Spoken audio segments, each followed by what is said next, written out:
he's just had a rough time coming back. That's about it. And I reach out to him all the time and tell him that everybody misses him. In 1986, Dave Mustaine showed up drunk to the studio and destroyed a custom guitar worth thousands. What happened next would end up costing a record label millions, destroy a metal community friendship forever, and make his fellow musicians swear they'd rather open for a garage band than work with Mustaine again. From studio meltdowns to revenge solos, this is the untold story of why Tom Araya and other metal legends refused to work with Dave Mustaine.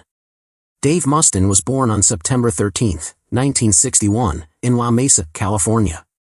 His full name was David Scott Mustaine, and he didn't have an easy childhood. Growing up in a broken home with an abusive alcoholic father, Mustaine found his escape in music. By age 17, he was already playing in local bands, teaching himself guitar techniques that would later define thrash metal. Even as a teenager, his talent was unmistakable. His fingers moved across the fretboard with a speed and precision that made other young guitarists stop and stare. While school wasn't always Mustaine's focus, music was. He spent hours practicing guitar, studying the techniques of hard rock guitarists like Jimmy Page and Ritchie Blackmore. By his late teens, he had developed a distinctive playing style characterized by lightning-fast alternate picking and complex, aggressive riffs. This technical proficiency would soon catch the attention of the emerging metal scene in California. In 1981, Mustaine's life changed when he joined a new band called Metallica. Lars Ulrich and James Hetfield had placed an advertisement in a local paper looking for a lead guitarist. Mustaine showed up to the audition with his guitar and no amplifier. According to band lore, he plugged into Hetfield's amp, played a series of solos that left the room speechless, and was immediately invited to join the band.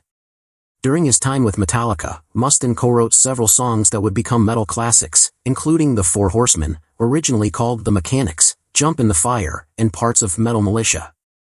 His aggressive playing style and intense personality helped shape Metallica's early sound, pushing them toward what would eventually be known as thrash metal. However, Mustaine's tenure with Metallica was volatile and short-lived. His struggles with alcohol and drugs, combined with a confrontational personality, created tension within the band. The breaking point came in April 1983 when Metallica was in New York preparing to record their debut album, Kill 'Em All. After a series of incidents, including a physical altercation with Hetfield, Mustaine was fired from the band.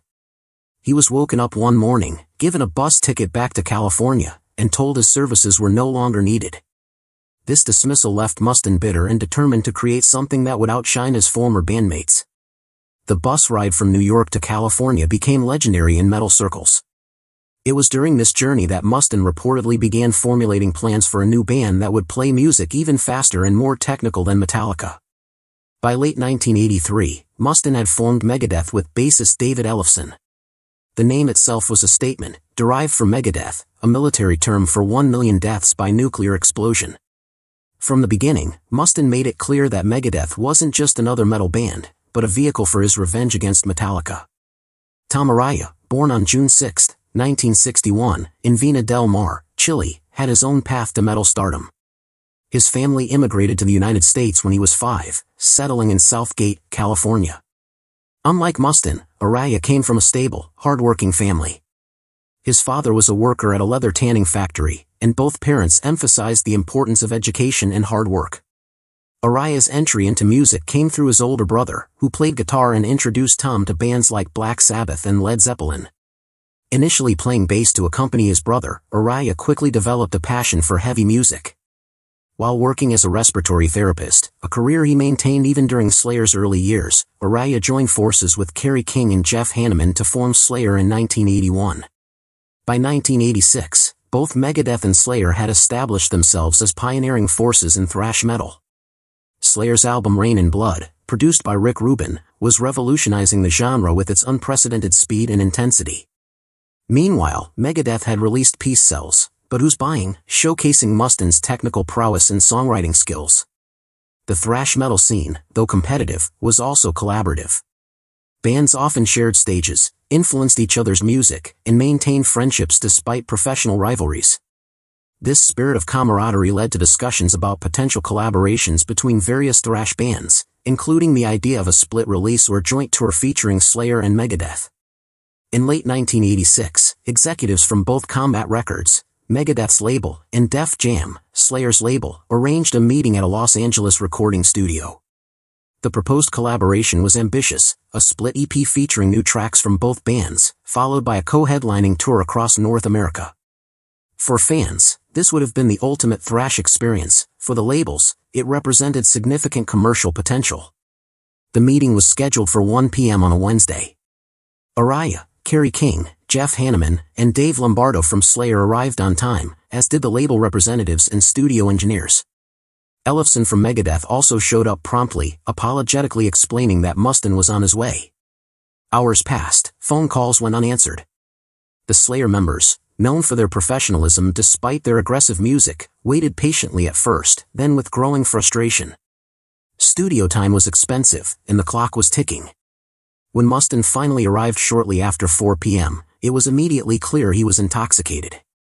According to multiple witnesses, he stumbled into the control room, interrupted a conversation between Araya and a producer, and launched into a rambling critique of Slayer's production sound on Rain and Blood.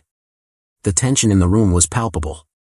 King, already known for his directness, responded with a comment about Megadeth's recent performances. Witnesses recall King saying something to the effect of, "At least we can play our songs live without screwing them up." This seemingly offhand remark touched a nerve with Mustaine. What happened next has become infamous in metal circles.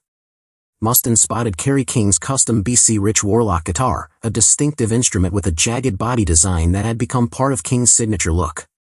This wasn't just any guitar, it was a custom-built piece with specific modifications for King's playing style, valued at several thousand.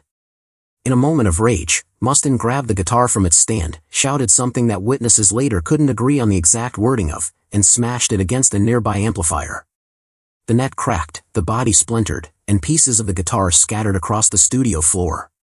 The room fell silent except for the sound of the broken guitar parts settling on the floor. Then, chaos erupted. King lunged toward Mustaine but was held back by Lombardo and Hanneman. Araya, typically the most level-headed member of Slayer, stepped between the parties, trying to defuse the situation. Ellefson, mortified by his bandmates' behavior, attempted to apologize. But the damage both to the guitar and to any potential for collaboration was irreparable. Label executives quickly ended the meeting, escorting the still furious King from the room, while Araya stayed behind to assess the situation. In a 2010 interview that has since become legendary among metal fans, Araya recounted the aftermath. "It wasn't even about the guitar, though Kerry was furious about that for years. You can replace instruments. It was the disrespect to Kerry, to all of us, to the people who had set up the meeting, to the fans who would have loved what we could have created together. That's what couldn't be fixed." The fallout from the incident was swift and far-reaching. The planned collaboration was immediately cancelled. Combat Records contemplated legal action against Mustaine for jeopardizing the deal but ultimately decided against it, fearing negative publicity. Def Jam's Rick Rubin, who had championed the collaboration, was reportedly so disappointed that he vowed never to work with Mustaine. The financial impact was substantial. Industry insiders estimated that the canceled collaboration and tour represented potential lost revenue of $2 to $3 million, a significant sum in mid-1980s music industry terms.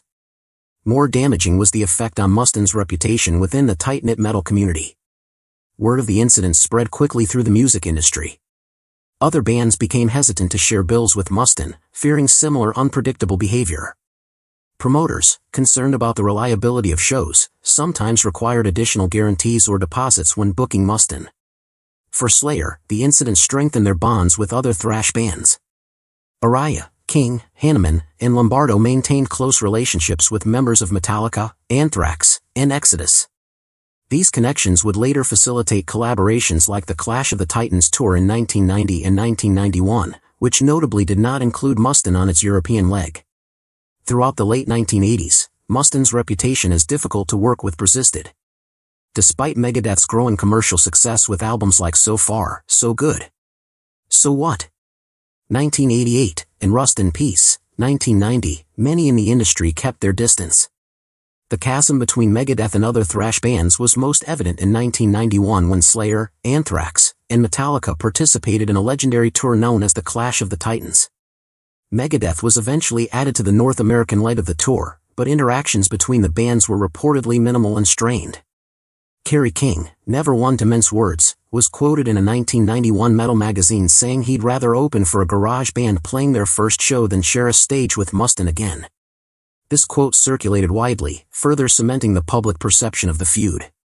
While the professional rift was significant, the personal animosity between Mustaine and members of Slayer continued.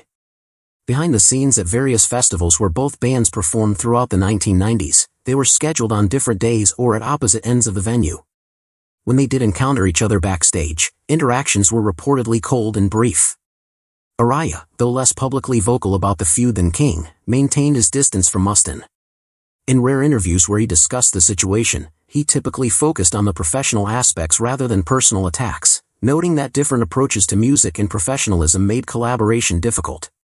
Meanwhile, Mustaine was fighting his own battles. Throughout the late 1980s and early 1990s, his struggles with addiction intensified. His behavior became increasingly erratic, affecting Megadeth's performances and internal dynamics. Band members came and went, with Megadeth experiencing more lineup changes than almost any other major thrash band.